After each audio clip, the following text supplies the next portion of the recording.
Hi babe, my name is siyamthandandamase and the N is Fondamase. Darling, hopefully you said it with me. Welcome to a brand new video for this week, brought to you by myself, your fave. So last week I shot a video where I was telling you, or basically advising people on how to become a brand, an influencer, a content creator, and a YouTuber. And now this is part 2 of that video. So I just want to make a quick disclaimer that you cannot watch part 2 of a movie without watching part 1 first, because how are you going to understand part 2? In order for you to pitch to brands, you need to first be a brand, or you need to have built a profile for yourself or of yourself that you are going to pitch to brands. So please head over to part 1 of the video and watch it, and then come back and watch this one so that we are in line and you are right behind me. Okay, if you are new here, please subscribe, and if you are a regular, thank you so much for coming back. First thing is first, you have to leave me a comment below. You can say hi, hello, you can say anything you want. You can say happy new year, it's still allowed, it's early Jan. You can let me know down below your questions that you have, and I'll answer them whether in a video or I'll just reply to you depending on how many questions I get. More than anything, I want to hear from you, because your comment make my world and they motivate me to create more videos. First thing is first, I just want to say thank you guys for all the love that you showed me on the previous video, and the fact that you guys just made time to comment and just to let me know how much you guys needed the video. Thank you so much for that. That's what motivates me to create even more, and that's what has motivated me to create this video. So please just comment something below so I can continue to create for you. Okay, I do love you guys. If you haven't subscribed, please get into it, like this video, switch on the notifications, do it all before we get into the video. So I'm gonna just sit here and wait for you to subscribe, and just wait for you to like, and wait for you to just leave me a comment below. I just want to disclose that if I do look down, just know that I'm looking at my other device where I've written down everything that I'm going to be talking to you guys about as far as pitching to brands. But obviously, like I said last week, that you need to first build yourself as a brand. Doesn't matter how many followers you have, really. All I'm saying is please just make sure you have over 1,000 followers. When I say it doesn't matter how many followers you have, I mean that you don't have to have 8,000, 10,000, 100,000. Actually, as a person with 1,000 followers, you have more advantage to pitch to a brand than a person with 100,000 followers or 40,000 followers. I'll make an example with myself. So, but I'm gonna get to that part later on in the video, all right? So firstly, I'm gonna start with how you can be presentable to brands, right? So you need to first look at parallels, which are the things that you have in common with the brand. So I would assume that, like, if you are pitching to a brand, it's a brand that you've been following, a brand that you've been using in your life, a brand you relate to, and a brand you feel like your lifestyle relates to you. For an example, in 2020, I pitched, I think 2020 or 2019, I pitched to Magnum because I've always wanted to work with Magnum. And at the time they rejected me. But their reject was kind of like soft. It was a soft landing for me, because they said they're not going to collaborate with me right now. However, they will in the future. And in December 2023, I got a collaboration with them. And now I feel like, at the time in 2020 when I was let down, I felt some type of way, but Magnum has always been a part of my life, has always been a part of my family, because family road trips, that's one thing I know. And I actually still remember the very first time I tasted a Magnum almond, and it was because mom had bought it for me, and she was just like, I must try it out. And I tried it out. We were on a road trip to Durban, and I tried it out, and since that day I've always fallen in love with it. So it's a thing at home. We all love Magnum as a brand. We love their ice cream. We love different ones. For an example, I love Magnum almond. Mom likes Magnum almond. Onwaba likes mint and dark chocolate. Sukona likes the cookies and cream one, the new one. And my brother likes anything with white chocolate, really. So he would cookie crumble, not cookies and cream. So my brother would also like cookie crumble. So you need to first look at parallels, which are things that you have in common with the brand. How does the brand relate to your lifestyle, or how does your lifestyle relate to the brand? If it's a clothing brand, if you were Mr. Price every day, it's easier for you to pitch to Mr. Price, because it's a brand you understand, it's a brand you live, and it's a brand that you operate with each and every single time. If you decide to pitch to All Brain Flakes, Kellogg's, it's because you eat them every day. They're part of your lifestyle. So it's going to be easier to create, because it's something that you're familiar with, it's something that you use, it's something that you love, and it's mostly something that you just want to share with your audience, and you want them to get into it because of how good it is with you, or how much it has helped you in your life. You know what I'm saying? So that's why I'm like, you need to look at the parallels, which are things that you have in common with the brand. And then secondly, you need community. So basically your audience. My community for me are my subscribers. It's you right now. You are part of my community because you watch my videos and you take something from my videos. So when I create a video for you guys, it's because I want to pass on information to you guys, and it's something that I would like to put you guys onto, and also something you guys can relate to because you guys follow me for certain reasons. So whatever reason it is you follow me, I need to make sure that I serve that reason, which means it's something you've seen happen on my page that you're like, oh, I like how Sia dresses, let me follow her more so that I can see where she buys her clothes.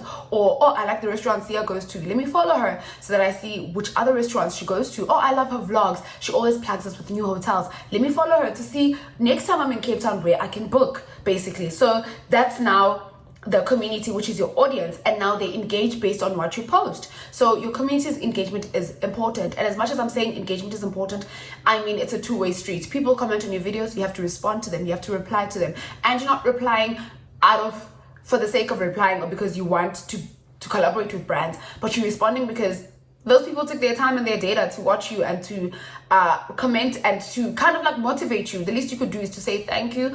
Or if they compliment you, the least you could do is to say thank you. Or if somebody's asking where you got a blazer, then you can say, oh, I got this at factory. And I actually did. So, you know what I'm saying?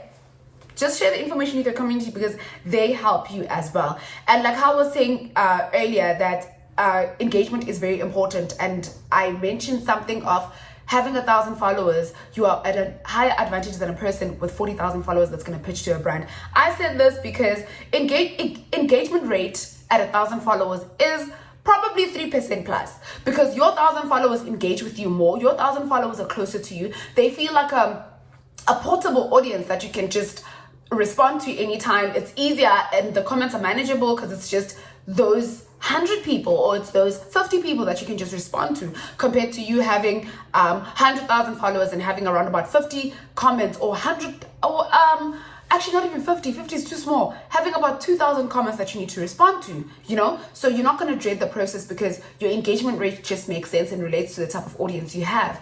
And brands want engagement rate that's from 3% upwards. So at 1,000 followers, you are definitely getting 3% upwards engagement rate. I think I remember at 1,000 followers, my engagement rate was like 5% going upwards. So that's why I'm saying, and everything I'm mentioning in this video, I'm talking from experience. So I'm not telling you guys things that I got in the air. It's because I've experienced it and I've grown, because I started with 1,000 followers in order for me to get to where I am currently, right?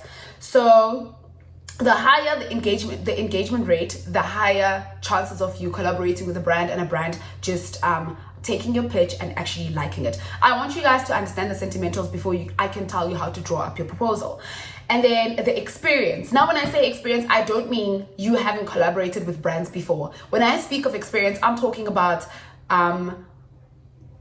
you creating content. How well experienced are you? For an example, if you're gonna pitch to Mr. Price saying, hey, I'd like to collaborate with you guys because I want to come by and shop and I'd love to style your outfits. Mr. Price needs to see that you have styled outfits on your page before. Doesn't have to be a paid partnership. Doesn't have to be you having partnered with somebody else. You can take those outfits from your wardrobe and create a reel where you style outfits you have. Then you can take insights and engagement rate from that video and pitch it to Mr. Price, showing them that you've done this. You've got experience in creating content, because you want to talk about things that people can see and brands can see on your page, because your page is your CV in this instance.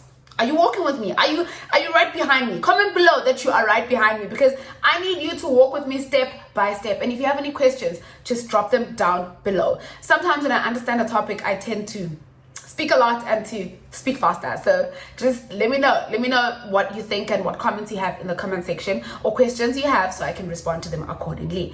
So it's basically experience is how your page looks like, and does your page rather communicate what you've said in your pitch, as well as your lifestyle has to speak that. So you can't pitch to a brand that you don't even use and you say you want their product when you don't even have experience with your product. How do you know if your skin is going to react to the product? How do you know if your system, your allergies, whatever it is going to react to the product that you're saying you are advertising or you want to advertise with the brand? So those are like the basics that you need to make sure that are achieved before even just drafting a pitch, right? Point B, which is you need to nail the basics first. So you apply what I told you previously as well as what I'm about to tell you. So you need to identify a strong personality, or rather a strong brand online as a person. In order for you to identify that, I'm not saying you have to be popular, be known for these type of videos by the world. If those 500 people that follow you or 1,000 people that follow you, like I said, that please just start from 1,000 followers and upwards, just so it makes sense, you know, and that brands can see that you. Because normally when they're ranking influencers, they start from 1,000 followers upwards. So I think that's the standard in the industry. So I'd like for you to start from 1,000 followers. For now, just try build until you get to 1,000. And with you getting to 1,000, make sure that you've identified a strong brand or a strong personality online as an influencer. Those 1,000 people that follow you need to know you strongly for this specific thing, or they need to have seen something from you. Basically, post on your page consistently. Now, in terms, you need to know your terms as to what it is you want out of the collaboration with the brand. You need to identify that strongly. Sit down with yourself. What do you want with Magnum before even pitching to them? Do you want free ice cream? Do you want a relationship with Magnum? Do you want to build that kind of relationship with Magnum? Do you want a paid partnership with Magnum? And the thing is, you can start with any of the three and build your way up. So you can start this in whatever order that you want to. You could start with just building a relationship with Magnum, and that's you make sure that they keep you in mind for collaborations. So in your pitch, you may mention that if you guys have any upcoming campaigns for the year, please may you keep me in mind. And then the second one could be, so that would be your first step, right? Now Magnum has kept you in mind. Now, secondly, they see that you're interested in their brand and they start to send you PR packs. They start to send you vouchers. They start to send you free ice cream, whatever it is that they have as part of their PR packs. Now, the third step would be you finally get, because they see how you responded to this. They see that you're creating content with the samples they sent to you or with the free ice cream they sent to you. Then they start to say, okay, Sia is working. We see Sia. Sia loves the brand and Sia creates for the brand and with the brand, and Sia buys the brand even when she's in stores. So let's now collaborate with her on a paid partnership. Now I'm speaking facts. Hopefully I'll be able to insert screenshots here, because when I pitched to Magnum, I'll even show you guys. I think the DM I sent, or the email I sent at that time, was poorly curated, honestly, because I was new in this entire influencing thing and I didn't even know how to pitch to brands. I just did something that I thought was it in my head, and some of the things I learned in school, mixed it into one message, sent it to Magnum, and they responded to me. Luckily, the response was not as bad as I thought it was at the time. So it meant I'm headed somewhere. I'm in a direction that's going somewhere. So that kind of like motivated me. And now, because I was eating Magnum every time, especially on road trips as a family, I'd always tag Magnum when I posted on my Instagram stories. So then they saw that, okay, this girl loves the brand. This girl lives the brand. So now when we go to Durban for a campaign, let's make sure that this girl is part of our team for the Durban campaign. And even when they saw me, like, and now I'm in contact with the brand, and they keep saying that I'm their pleasure seeker, like their favorite pleasure seeker, whatever it is. My thing is, we keep communicating. And recently I tagged them on my story as well when we were in Durban to say, what's a road trip without Magnum? Because that's what the tradition in my family has been. And they responded to that. So now I'm maintaining the relationship. Do you know what I'm saying? Do you get it? So that our next partnership is for longer and there's more Zaga involved. Okay, so hopefully a yearly partnership or a term partnership, but something that's beyond a month. Okay, then you need now to come to the capacity part of it. So let's see. Most people start off as influencers while they still have their office job, their 9-to-5s, which I would highly recommend, because it is so costly to be a content creator in South Africa. You need equipment, you need location, you need face, you need a face beat, you need hair done, you need nails done, you need clothes to wear. So it's like, there's so much that you need in order to make the video come to life. So you need money in order for you to be able to create. Now, when I say you need, when I mention the step of capacity, I mean that you need all the tools you can get to make a video possible. I'm not saying get the fanciest tools.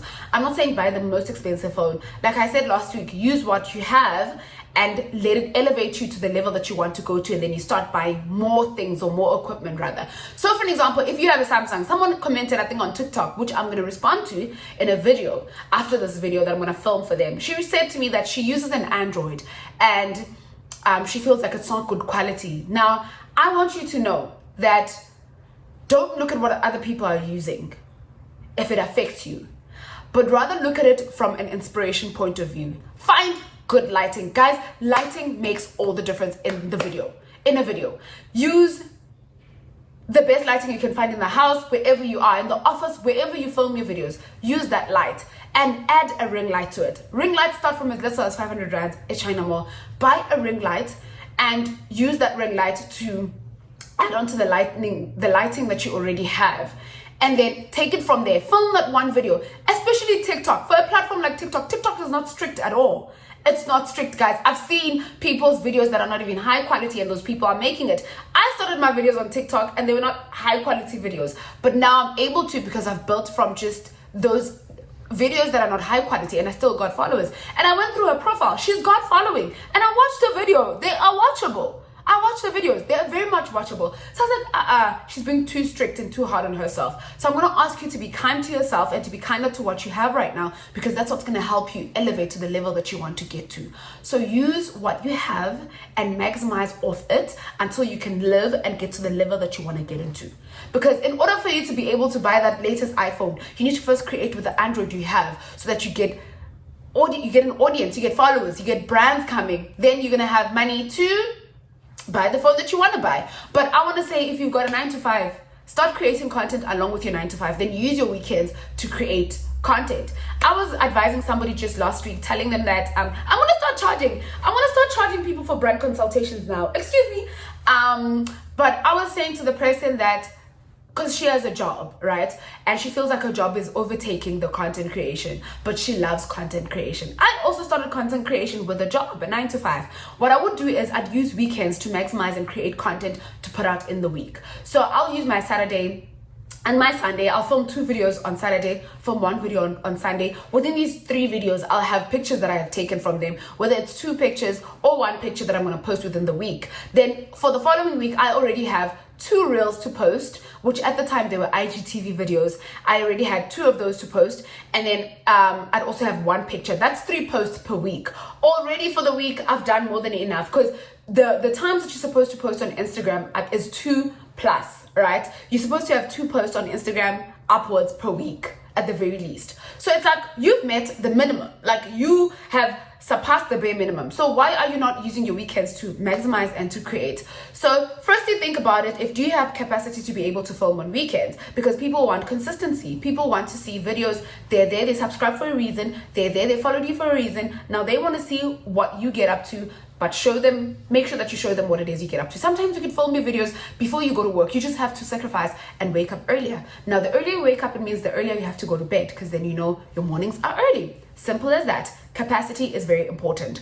And do you have time and tools to do the brand partnerships that you want to do? This is still part of capacity. So now when you're partnering with a brand, you would then make sure that you maximize your weekends and use it to film the brand's video. Or you want to create for yourself, use those weekends to create.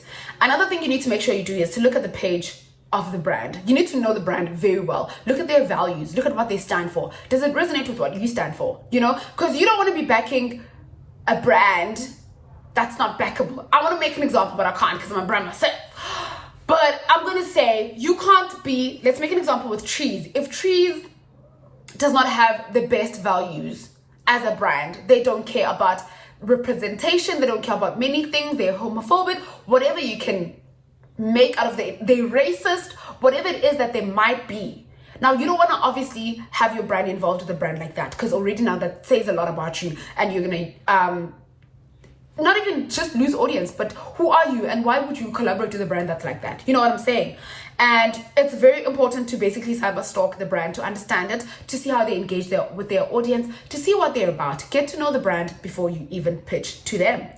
And then comes the part where you prepare your media kit and your rate card. Your media kit is what's going to speak to you in order for the brand to even attend to your page, because you email your media kit as part of the attachment, and that's what's going to make the brand even go check your Instagram, because they're like, oh, she looks really good on her CV. It's also part of your CV media kit. It's what speaks for you when you're not there. Oh, her media kit looks really, really good. Let's now check out her Instagram. If it's what's on the media kit, what's going on Instagram. And your media kit has your insights. It has literally everything, past content. It has your engagement rates. It has your analytics that you pulled from your Google or your socials, basically. It has references, that is brands that you've worked with. My media kit, for an example, I think I'll show you guys. I might just show you guys. Yeah, I'm actually going to show you guys because I'm not using that media kit anymore. I'll show you guys the media kit here on screen. Basically, what it's supposed to look like. I'm just going to give you an idea of how a media kit is supposed to look like. Go on Canva. Canva is very important. I use Canva every single week. I use it for my YouTube channel. I use it for my Instagram stories. I use it to pitch to brands. I use it for everything. Canva is that girl. I know Canva does cost money to access some of the things, but I'm telling you, they are worth it. However much amount Canva charges you is not even close to the amount of money you're gonna make. You're gonna make 100 times what they charge on Canva, and I am proof of that because my media kits throughout the years, I've always made them for myself using Canva. The rate card should include, just make sure that your media kit is professional, guys, because no one's gonna take you seriously if it's not. Take pictures at home, dress up well, do your makeup, do your hair, and pose like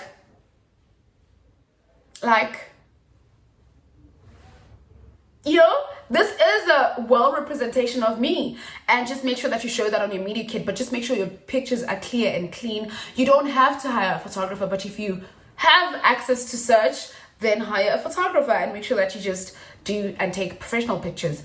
I think I've only started using professional pictures for my media kits last year. Otherwise, prior to that, I didn't, and I still made it. You know what I'm saying? So you can take with your phone pictures. You can even borrow a phone from home, guys, to create with. I borrowed my sister's phone the other time to create because her phone had a better quality than mine, and I did, and I do that sometimes. So my thing is, don't be shy to borrow from your friends, from your siblings, from your mom, from whatever family members from your dad, whatever family member has a better picture quality phone.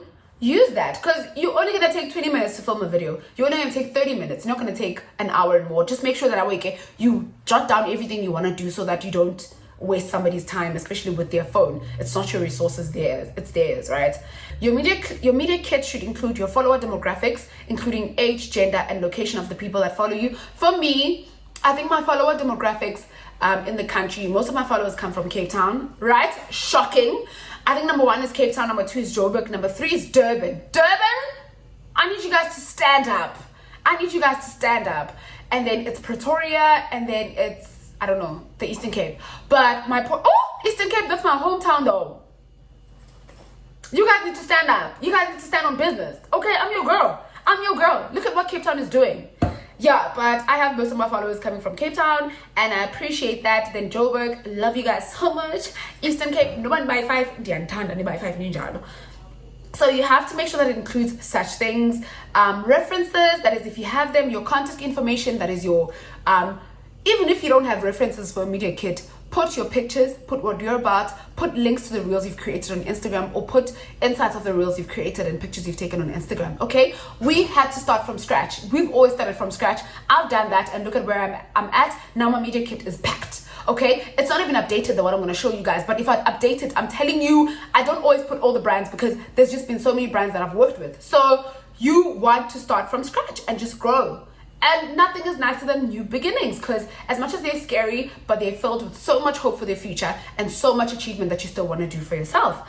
Your contact information, that is your email, your cell phone number. Sometimes brands can't get a hold of you via email, or somebody types the wrong thing on your email, they miss a letter or something. Have your cell phone number there, because they can always call you to confirm or to say, hey Sia, we've got a quick thing for you to send a brief, please collaborate with us, we're gonna send you a brief and whatever, you know, those rushed up things. I've had so many calls from agencies where they're like, hey Sia, we need a quick campaign with client, we're gonna pay you however much amount of money you want, please send us a rate card, we need this to be done ASAP. And it's just like, that's the advantage of putting your cell phone number there. And a rate card should include your charges per post, per story, per reel, etc., etc. When it comes to my stories, I charge per slide, okay? Like, I'm very strict. I charge per slide because it's like I see one snip views as well. Each slide has their own views, so I charge per slide. You can do it your way, however way you feel. Now, part of sending your pitch is also part of drafting your pitch, because in order for you to send it, you have to first draft it. All right, let's start with what your pitch needs to have. Whether you're sliding in the DMs or you're doing it via email, depending on whether the brand has their email in their bio. I'm very much guilty of actually sliding in brands' DM, because sometimes they don't put their email or their email for the social media. Maybe sometimes they put a support email address, and I'm just like, I'm not about to pitch to support. If they have an email maybe for the I don't know, maybe not the marketing manager, maybe somebody in another department, you can still email them and ask them to send the email to the right department. I've done that before. I've done that, and they do forward it. So you just have to be kind and to ask nicely. They are going to do it, okay? So when you're sliding into their DM or sending an email, the first part of your pitch is basically introducing yourself. Hello, good evening, good day. My name is siyamthandandamase. I am a South African travel and lifestyle content creator. I specialize in this type of content, which are reels, vlogs, TikToks, whatever it is that you specialize in, let them know, because now you are introducing yourself. And it's very important that the first part of your email, that's what sells you. That's what represents you. That's what makes the entire collaboration. That's what makes this pitch a pitch. So you have to make sure that you introduce yourself and you well detail. Sometimes I will sneak in my qualification child. I'll be like, hello, my name is siyamthandandamase. I'm a BA Communications Sciences graduate. I create lifestyle and travel content in South Africa, blah, blah, blah. So sneak in whatever you can that's going to make you look good to the brand. Okay, point number 2, you explain your niche. Like how I said just now that I am siyamthandandamase, I'm a travel and lifestyle content creator. So you explain to them, I'm a fashion and lifestyle, I'm a hair influencer, whatever it is that you are, explain it to them so that they know what they're dealing with already, all right?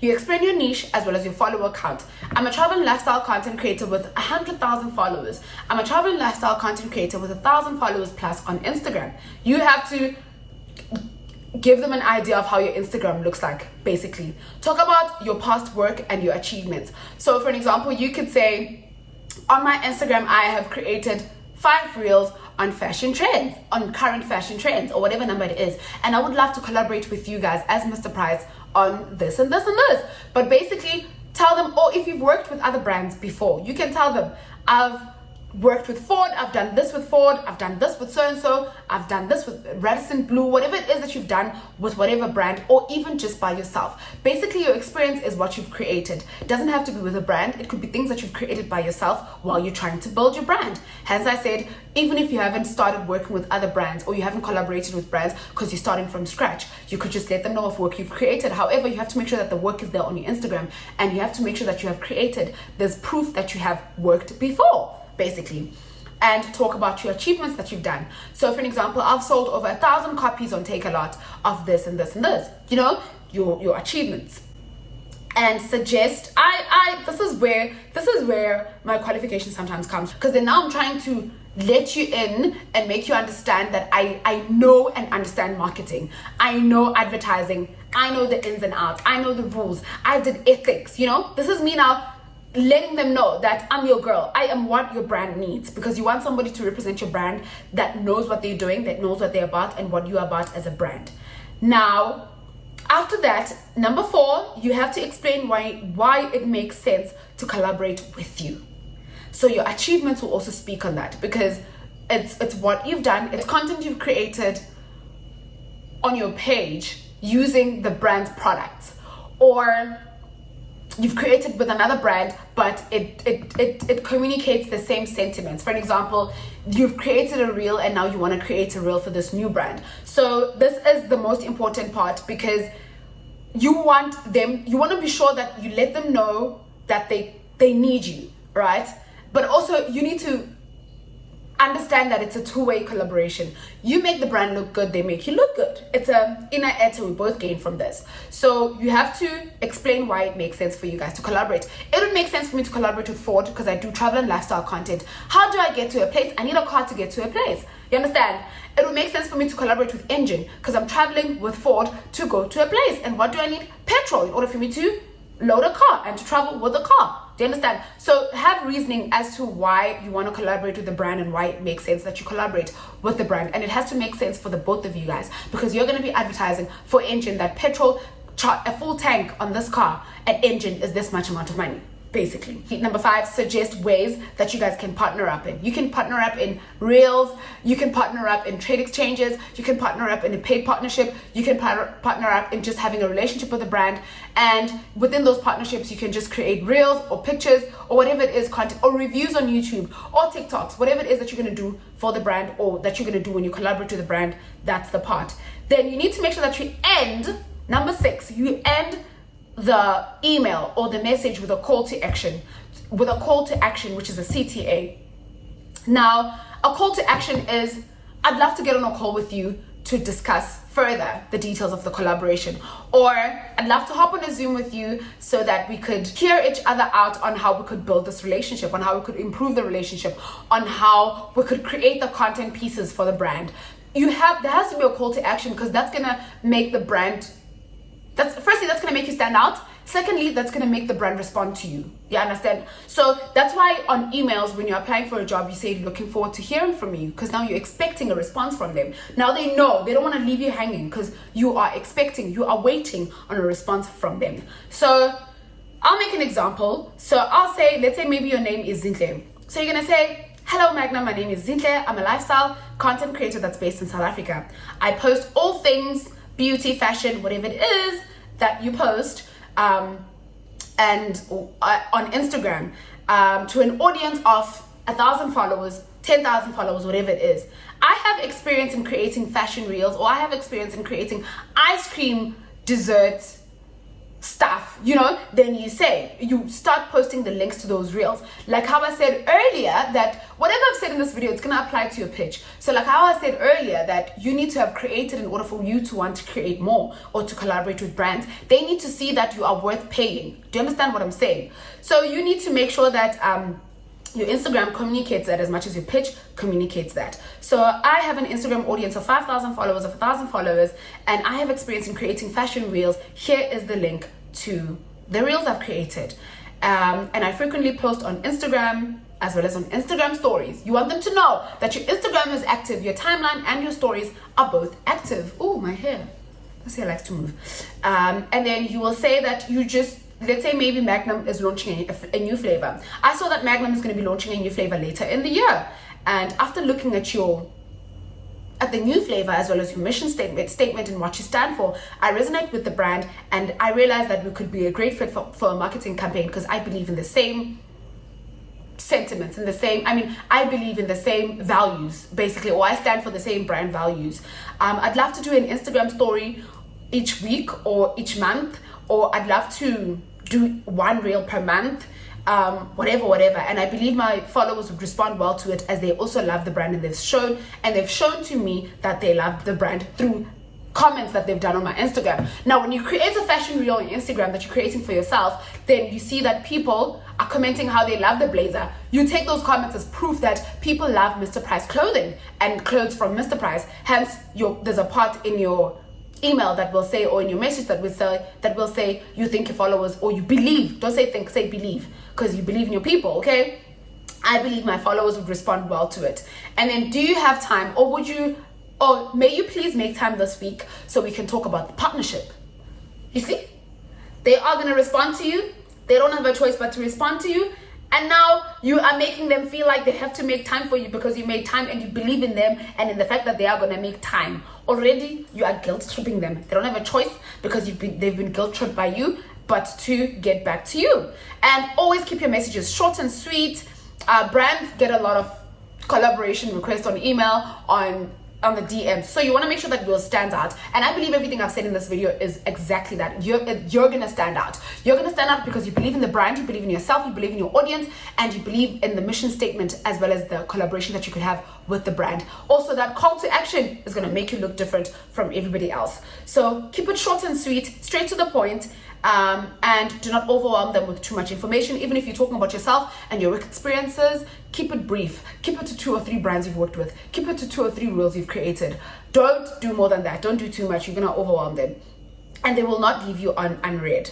And at the end of the day, you want to make it very easy for the brand to say yes to you, and you want to make it hard for them to say no to you. You want to make it feel like, whoa, we need her. She's fresh energy. She sounds like something exciting for the brand, something we've never seen before. Do you get what I'm saying? And that's just what it's about. I'm telling you that it is worth the effort. You can do it. You just have to believe in yourself, believe in your brand, and believe in your audience. More than anything, collaborate with brands that make sense to you, as well as what you stand for, your values. Do not advertise a product you don't use, because when other people use it that have the same skin type as you, they're going to come back to you and complain that they've got acne. But yeah, those are the kind of things that make collaborations way easier with brands.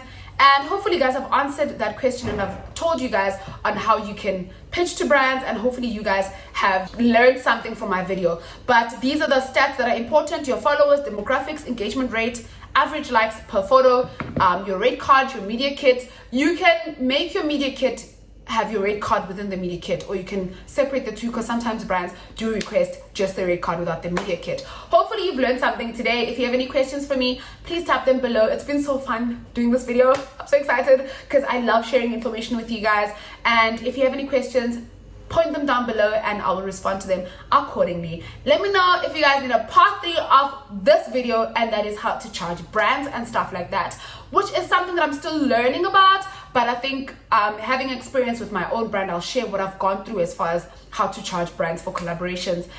Same way it works on YouTube is the same way it works on Instagram. Put every platform that you have on your media kit, on your rate card. I put YouTube, I put Shorts, because YouTube has Shorts too. I put TikTok, I put TikTok stories. I put Instagram, I put Instagram stories, and I put Instagram stories per slide.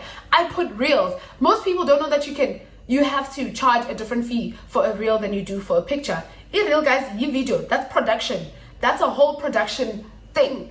And a picture is just you posing and it's a photo. So you wouldn't charge the same thing, because the other one demands more work than the other one. I don't know, depending on how you see it, but that's how I see it. Thank you so much for watching this video. Don't forget to subscribe, to like, and to leave a comment below. I appreciate you guys so much, and I love hearing from you guys. I'll see you guys on my next video. Bye.